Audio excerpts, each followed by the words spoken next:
Hi, and welcome to the Yellow Talker Show. I'm DV LeBron. Do you have roofing needs? Maybe you need, some remodeling done to the house. Check out K&H Construction. Chris Helms, he's a local guy out of Waxahachie. Check him out and let him know DV LeBron sent you.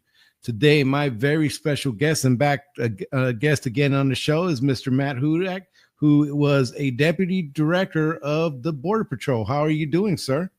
Very good, DV. Good to see you, and good to be seen by everybody here. Good to see you as well, my friend. I'm glad you're enjoying your retirement. But there's a lot that has been on the news since the last I've had you on. The last time I had you on, you had a minimum of 3,000 to 5,000 people a day coming over the border. You had a different president. There was just differences. And now you have a new president. You have Donald Trump on there. Border Patrol people coming in is at an all-time low in history. There are deportation raids going, and there's also in our local area, some dummies decided to attack an ICE detention center and severely wound an Alvarado police officer. And I pray for his family, and I hope that he is well. So there's a lot going on the immigration issue. So I wanted to have you on kind of to speak on that, because that's what you did. That's what you did. That was what you dedicated your life to. So thanks again for coming on. Can you give a quick bio and we'll kind of move into it? Yeah, absolutely. So I started with the Border Patrol back in 1997 down in the Rio Grande Valley and moved through positions, different parts of Texas, Arizona, our headquarters in Washington, and back a couple spots in the Laredo sector, served as the deputy chief in Del Rio, the chief in the Big Bend sector, chief in the Laredo sector, before going to headquarters as the deputy chief of the Border Patrol. So altogether, a little over 26 years with the agency, and everything from being an agent and doing the job on the ground to a supervisor, all the way up to, like you said, the deputy director. You have seen, because you've had a long career as I have, and you have seen the pendulum shift as I have. Yeah. And you know how with the Border Patrol, it's, they're letting you do your jobs to when you were, deputy director, where they were telling you do what you're told. It's kind of one of those deals. But the pendulum has shifted again, and now the Border Patrol is getting more flexibility to do their jobs on the border. Have you been able to communicate with your former colleagues, and what are they saying about life now as a Border Patrol agent, as a Border Patrol staff? Yeah, so I do have the opportunity to keep in contact with a lot of folks, agents from field locations all the way to former colleagues up in Washington, and I think undoubtedly everybody would expect to hear, and it's the truth, that there is a newfound sense of enthusiasm and I would say pride in the work. I think Border Patrol agents always take pride in doing a good job, even when the leadership, and certainly we saw at the last administration, vilified them and took every opportunity to showcase either mistakes or even kind of compound mistakes that weren't even mistakes. So I think that takes its toll on a workforce. So now to have leadership not just within CBP, DHS, but all the way up to the White House, that recognize the risks that the agents take, the blood, sweat, and tears they put into the job, and their dedication to be professional and doing a good job, and to have that flexibility and support to do it. Yeah, there's definitely a new sense of enthusiasm and just a very, very new fresh air.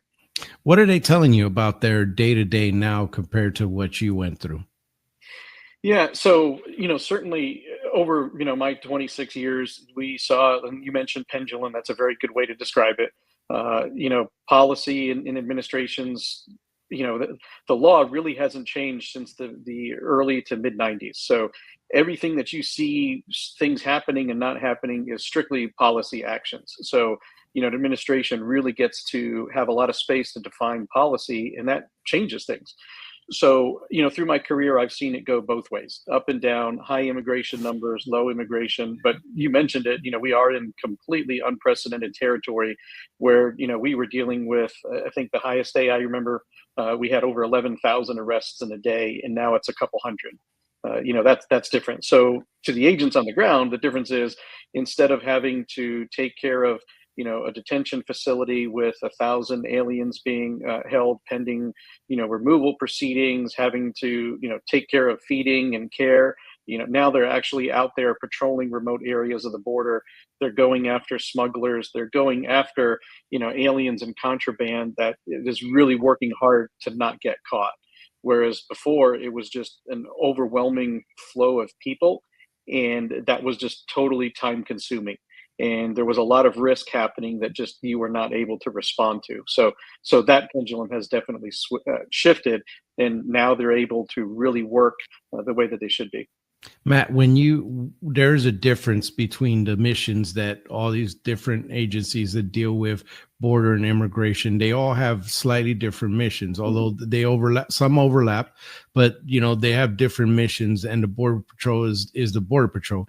Now, when you were out there and you were, supervising and they were out there at the worst of the crisis where they were walking in at 11,000, was it, you talked about, arrest when the Border Patrol does the arrest and the detaining somebody at the border, from that point, is it handing off to ICE and they do the parole part of it, or were your agents having to do the parole part of it as well? It's a combination. So the way the system is supposed to work is Border Patrol is the visible kind of enforcement arm out there in the mountains, in the desert, doing all the things they do, stopping people. They would then make the arrest, take them into custody, process them, and then at that point figure out what the proper disposition is. Are they going to federal court for criminal charges, or are they going to an immigration proceeding?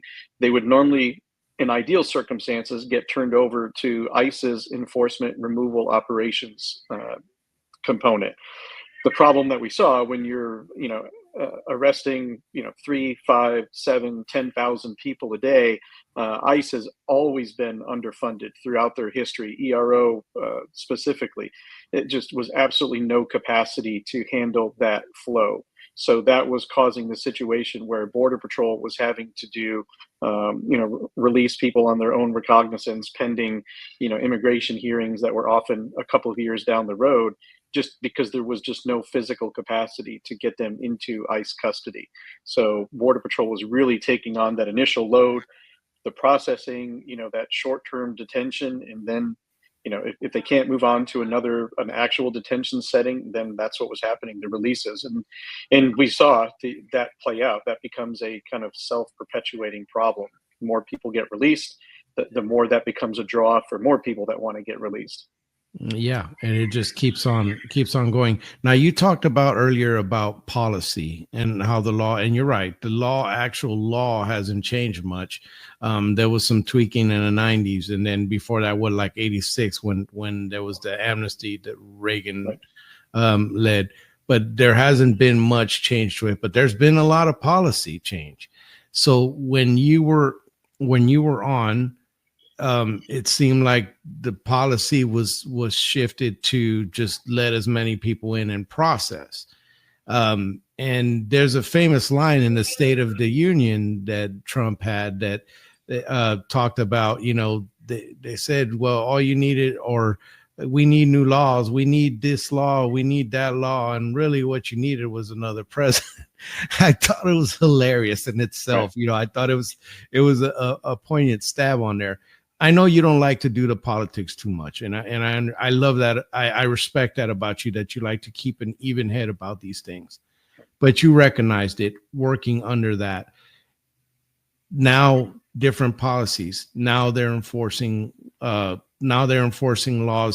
Do you think, because then this is an even-handed question, do you think that each side picks different parts of the law to enforce and forget about other parts of the law to the detriment of our country and immigration in itself? Yeah, undoubtedly, administrations get to prioritize different things, and when you're talking about the scope of, the border security mission, immigration enforcement, that is a very, very broad scope mission. And administration really has the ability to focus resources on the things that it deems as priorities. So yes, absolutely. And that's throughout the history that we talked about over the last couple of decades. There's priorities, and they get shifted. But I think you definitely see differences where some, and I'll say the current one is definitely taking a much broader approach across the board, where if that's what the law is, and there's a risk stream there to the country, then we're dealing with that. Where before we definitely saw a little bit more selectivity. So yes, to your point, there absolutely is the ability to have that prioritization. Now, when you were, directing, being part of the leadership in the Border Patrol, there were people here who came in that we have no idea what their intentions are in this country. They were gotaways. They were from all kinds of countries. I mean, we were getting, and I'm not going to butcher that name again. It was Mauritania or something like that. You were getting all kinds of different people that were coming in, and there was a lot of gotaways. With recent events like the bombings in Iran and possible sleeper cells, what are your thoughts on that? How have you thought about that? And because the actual what went down there. Can you talk to me about your thoughts on what you thought about these sleeper cells, and does that thing keep you up at night? So the short answer is yes, and I was concerned. Certainly brought up those concerns, and I'm still concerned about that. And the reality of it is, when people arrive in this country, ideally we want them to use the front door, right? Show up at an airport, show up through a visa process, validated through a consulate, through State Department. They get vetted. There's all those ways to do it right. So when people kind of show up at the back door, and certainly with the policy that we had been dealing with, you really have no alternative but then to take them in. And the problem there is the vetting that you can do, which is the vetting is really trying to use best information to determine what level of risk and threat that person poses. If there is no information with which to judge them, what's the answer that you're left with? Is you can't place a higher level of threat on them. So then you're stuck kind of dealing with them the way you would anybody else that shows up at the border. So yeah, absolutely. We had countries numbers going up, tens, if not hundreds of times increase in the number of people we were seeing from countries that we traditionally saw very few people from. So, it was clear the word was across the world that if you want to get into the US, that was the time to go. And we saw several million people a year take advantage of that opportunity. So yes, the concern I think is legitimate. There are a lot of people here that were brought in, through the kind of amnesty gap, I call it, that was there, and now they're here, and the information we had with which to vet and assess them was minimal. So everybody makes the best judgments that they can based on the policy, and now that's a challenge. And then when we see world events happening, it certainly continues to shed a light on, if anything, even if they're not specifically threats, there's gaps there, and those gaps can have consequences. They can, and it is there was like there was a large amount of Chinese nationals who also came over, and that firsthand. What was the difference in tactics that they were using now? Because back then there was back before the Biden administration, and I know that priorities, we talked about priorities, but back then, if they came in outside of a port of entry, you can do like immediate deportation, or for like, I don't know the exact terminology, right, but you can handle it, immediate enforcement or whatever it is. What tactics were they using on Border Patrol agents as they were coming in when you were around? Yeah, so So to kind of frame it a little bit, immigration law in and of itself is relatively straightforward. U.S. citizens can come and go and enter the country. If you're an alien, which means you're not a U.S. citizen, there's certain criteria you have to meet, permits, visas you need to have to be able to come to the country as a visitor, as somebody seeking permanent residency. And then the other 1,000 pages of immigration law are all the exceptions and the ways to, okay, but that doesn't apply in situation, A through, triple Z. So that's where things kind of get complicated in it. But I can tell you back in the 90s, it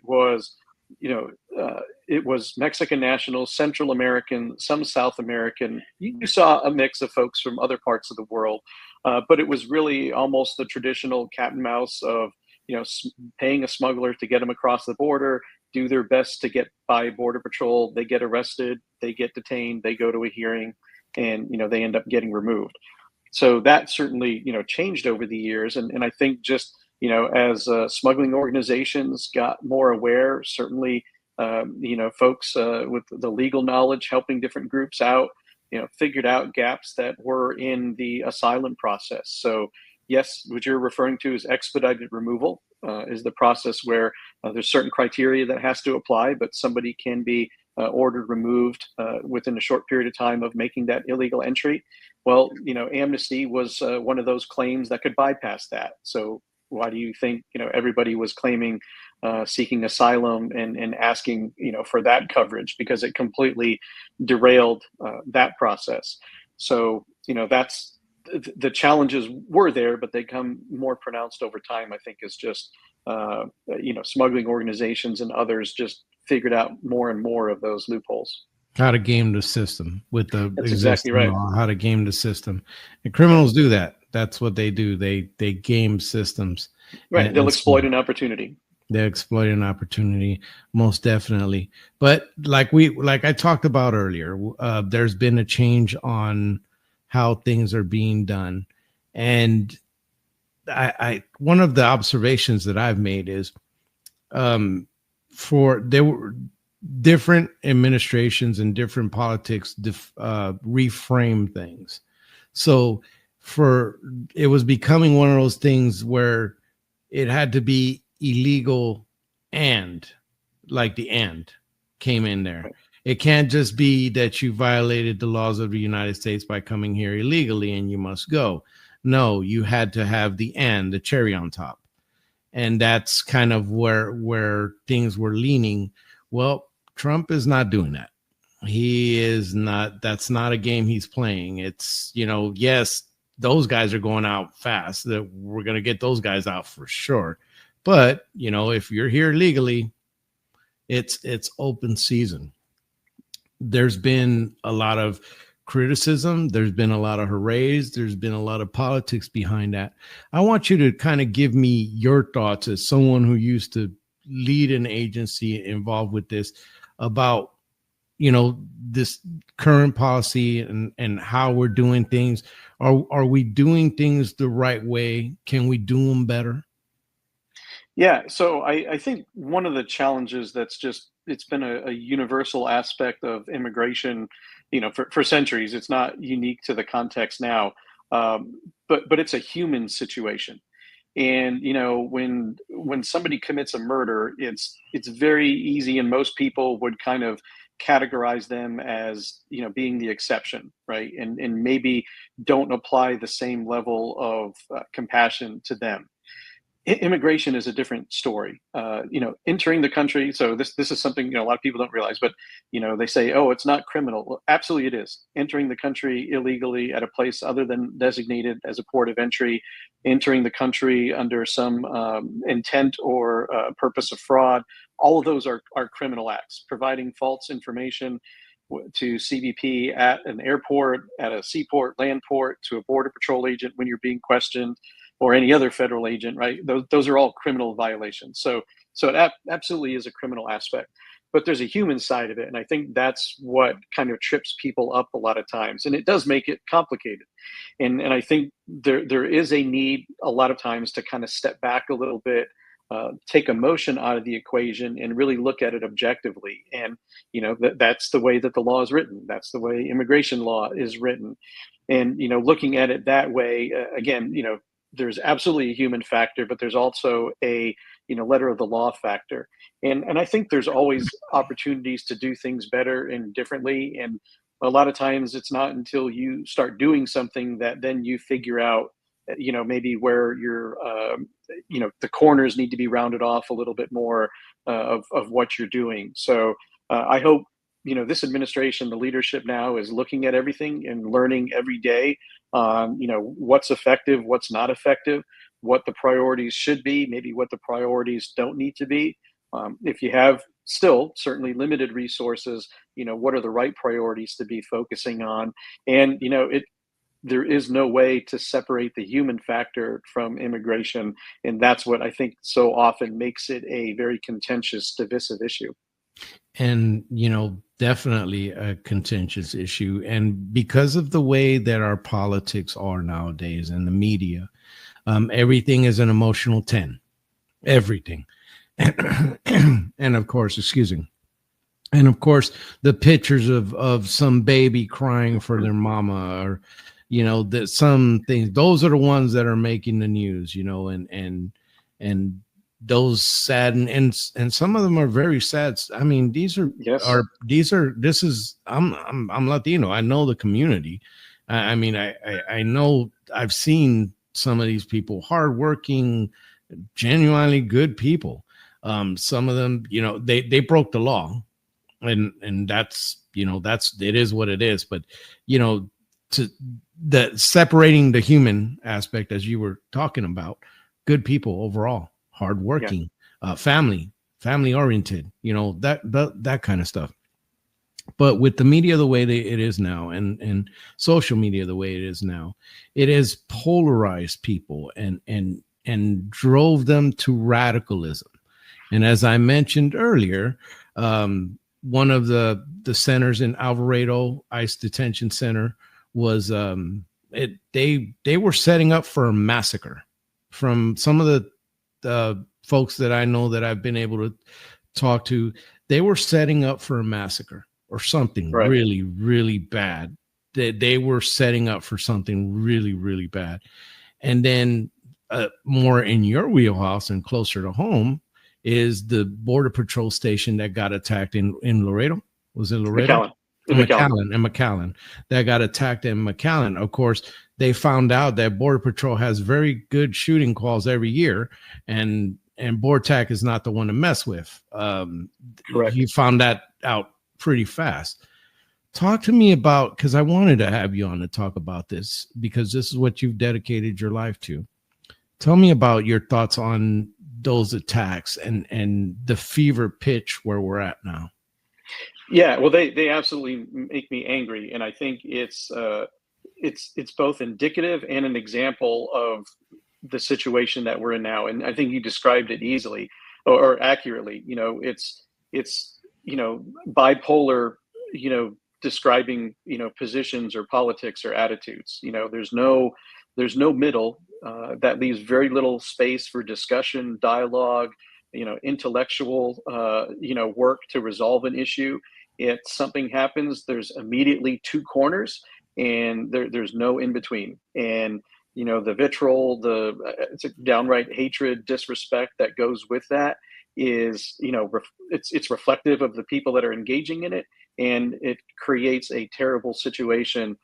And again, nothing constructive is going to happen when people are that entrenched in corners. There's that much hate involved, and it's the country ultimately suffers. And specifically in these cases, whether it's the deputy there in Alvarado or the McAllen police officer that was injured in the shooting there, they don't deserve to be in that situation. And to have somebody that's radicalized, or a group in that case that was radicalized for one reason or another, I'm not going to get into that part of it, but was radicalized to the point that seemed like a good idea. People need to kind of step back, maybe cool off a little bit, and think about, am I contributing to this situation in a positive way, or am I contributing to it, in a negative way? That the incident in Alvarado on July 4th, absolutely all indications were, that was not a single target driven situation. That was, an intent to cause damage and an injury at a large scale. McAllen, a little different situation that occurred on July 7th. And, that morning, that guy showed up early and, was looking to do some level of damage. But like you said, that ended relatively quickly. And I'm glad nobody was more seriously injured in that. But we're seeing that play out across the board. I think I saw DHS put out some numbers that attacks against or acts of violence against ICE is up over 300%. We're seeing that increase or similar increase with Border Patrol agents. And again, it's just, that's not good for anybody. And, folks that, their first response in a situation, particularly when it's either political leaders or others, to vilify and dehumanize people in that discussion, they absolutely are part of that problem in some level. And I don't think that should be happening on either side or any level of the political spectrum. We both carried a badge and we both dedicated, a better part of our lives to serving this country and following law enforcement, protecting the public from some of the worst in society and following the laws of the United States.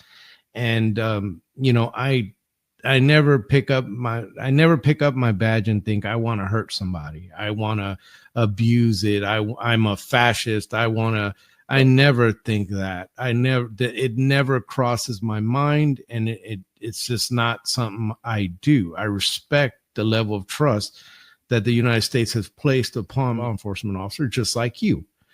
And so because I respect that, I'm doing what I'm told, and I'm enforcing the laws, which I was hired to do, just like Border Patrol, right. Just like ICE. They get a mission. They're supposed to do a job, and they're doing it. If you do not like it, you go to Congress. And those very people in Congress that are using words like abduction, they're abducting people, fascism, stormtroopers, those very same people that are using those words are the very same people that could change the laws. They could literally put us all out of business. They could change every law in America and just send us all home. And absolutely. Instead they vilify.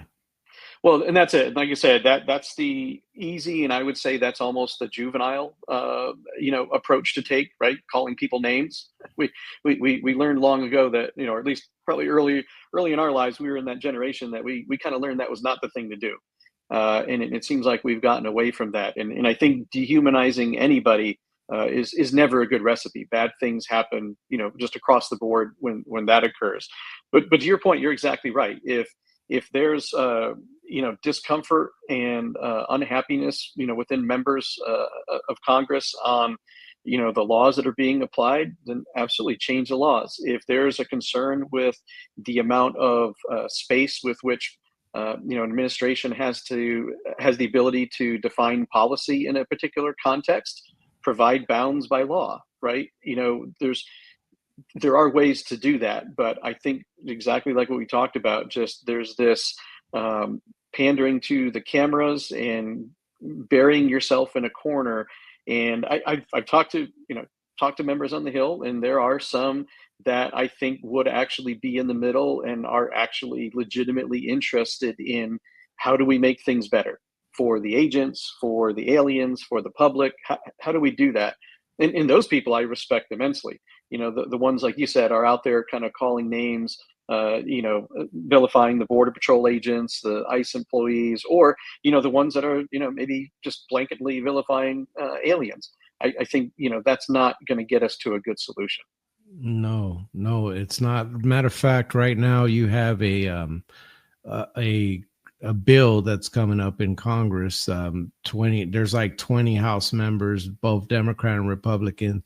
It's a Dignity Act or something where it talks about, it's not amnesty. I guess they got to pay a fine and they got to get to work if they've been here over 5 years. There's more details to the bill, but that's something that's being put out there by a Republican legislator and a Democrat. They came together on that bill. But again, those are something, agree or disagree, our system was made that way. You propose law, and that's how you change things, not by attacking law enforcement, by trying to do some mischief like that. And what saddens me so much about the Alvarado one was this was a brother in arms. This was a Marine. Yeah, that is horrible. Where do you lose your way like that?